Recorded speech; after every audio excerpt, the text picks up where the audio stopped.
This is the most stressful challenge I have ever put myself through. And here's why. What even defines horror? Well, Google says it's an intense feeling of fear or shock. But I would also argue that stress is the most intense feeling of horror. Stress doesn't give you enough time to calculate and regroup your fear, so it's basically horror in its purest form. And I do not believe you have felt the purest form of horror until you play It Steals. On the surface, this game seems pretty easy, and in all honesty, it kinda is. I played this game last year and finished all the regular stuff, but completely missed these 5 stars at the bottom. Yeah, these are basically hard mode challenges, and I never did them. So here I am, again, putting myself through the scariest game I have genuinely ever played.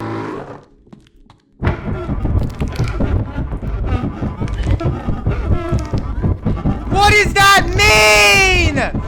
So let's start from the start.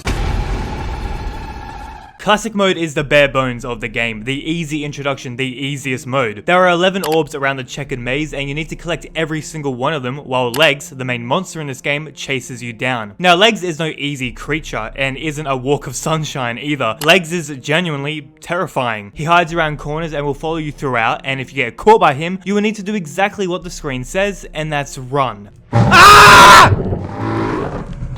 If you run far enough from Legs and not let it catch up to you, the cycle begins and it will have to find you again. Like I said, this mode is the easiest, and after collecting all the blue orbs, you've beaten classic mode, but this is just the beginning.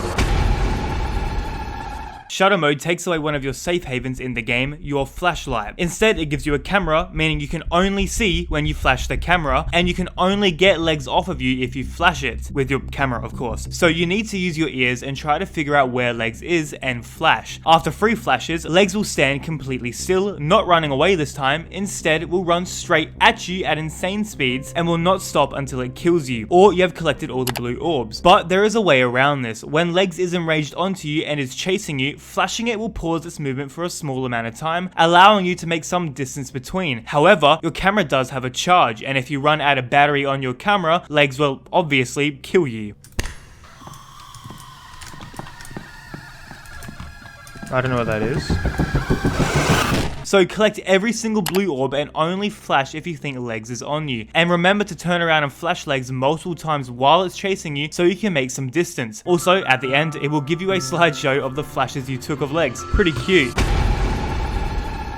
Hide and seek is what this game is most popular for because it kind of puts a twist on the horror genre. At the start of the game, Legs will be the hider and you will be the seeker, which makes no sense, right? Because you don't want to find it. Legs will not play fair in the slightest and literally camouflages into the ground as he is also black and white, making it insanely hard to tell if Legs is even there. As the same as usual, you want to collect all of the blue orbs while trying your hardest not to stumble across Legs as he teleports around the maze, trying to make you find him. Once he is found, he will jump up and now you are the hider and Legs is the seeker. Except now, Legs will not stop running around trying to find you until he kills you or until you collect all the blue orbs. So good luck, as he is not a fair player. If you do manage to collect all the orbs without finding him, you are a bad seeker and he will kill you anyways. So make sure you at least find him once before collecting them all.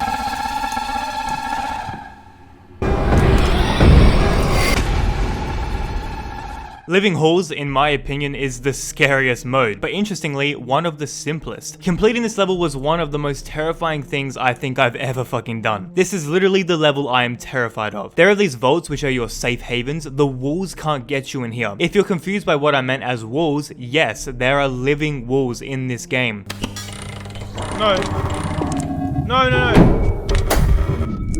And they will follow you and kill you, and they only stop moving when you point your flashlight at them. If you aren't looking at them or safe in a vault, they are actively following you around and trying to kill you. You have a timer on your wrist which counts down to 0. At 0, all the walls will run straight to you and kill you. Fuck! So you need to collect all the blue orbs and hide in the vaults when the timer hits 0. Good luck, as the walls look the exact same as all of the others. It's nerve-wracking and really, really hard. There it is. Oh. The Phantom is a little different than the regular modes, as the main monster, the Phantom, is completely invisible. You can only hear it and see the furniture around you flying around, indicating that he is there. The Phantom also can't see you, and can only hear you. It hears when you move furniture, and hears when you run. It also hears when you breathe, so you're gonna need to hold your mouth when he's near. It's also quite a simple mode, but definitely the hardest. You were given 2 devices to help you out. If the Phantom knows where you are and is enraged onto you, you can run into a device you placed earlier, entering its force field, attacking the Phantom, and he runs away. Oh my god, please, please, please! I'm goated. Registering the device as useless afterwards. Once again, you need to collect all the blue orbs without dying to the Phantom, so listen and be very, very cautious. The next 3 levels are the 3 playable stars I missed last time, the hard challenges. And let me tell you, these are definitely hard. It takes the main game and puts it on steroids. On the first challenge, you are placed back in the maze, but this time outside. And instead of collecting 11 orbs, you are collecting 39. And Legs is enraged the entire time, sprints the entire time, and will find you much faster. After finding him a few times and shining your light at him, he will once again stop in his tracks and then hunt you down by sprinting at you. Okay, now I'm getting the fuck out of here! But instead of Legs stopping to chase you after some time, Legs will chase you for a much longer time, the maze is much larger, and there are more than double of the orbs to collect. Good luck, you're going to need it. Challenge 2 is the hardest of them all. It's shutter mode, but outside, and the sun is setting, meaning soon it will be pitch black, you have a ton more orbs to collect once again, and Legs will run to you so much faster than usual. And when he is enraged, it's almost like he teleports to you. This mode is tense, hard, and all out fucking stressful. Once the sun sets, it's pretty much game over, as now you have no way of seeing him unless you flash him, and it's much harder to flash him than usual. It literally took me ages. Please! The final challenge is quite funnily the easiest. It's hide and seek again, but once again outside with a ton more orbs to collect, like a shit ton more. But hide and seek was never really that difficult, because if you were just super careful before walking somewhere to make sure Legs isn't hiding there, you can get by quite easily. But remember, he needs to see you at least once, so just before the last couple orbs, I found Legs on purpose and ran to the last ones. I know there are 5 stars here, but only 3 of them are playable game modes. I assume the other ones were abandoned or never finished. This has always been one of my favorite horror games, and it's definitely one of the most terrifying ones I have ever played. I hope you all enjoyed this short video in the meantime before my next large upload. Join my Discord if you like, and thank you. Thank you for watching this video, and I'll see you guys for the next one. Adios.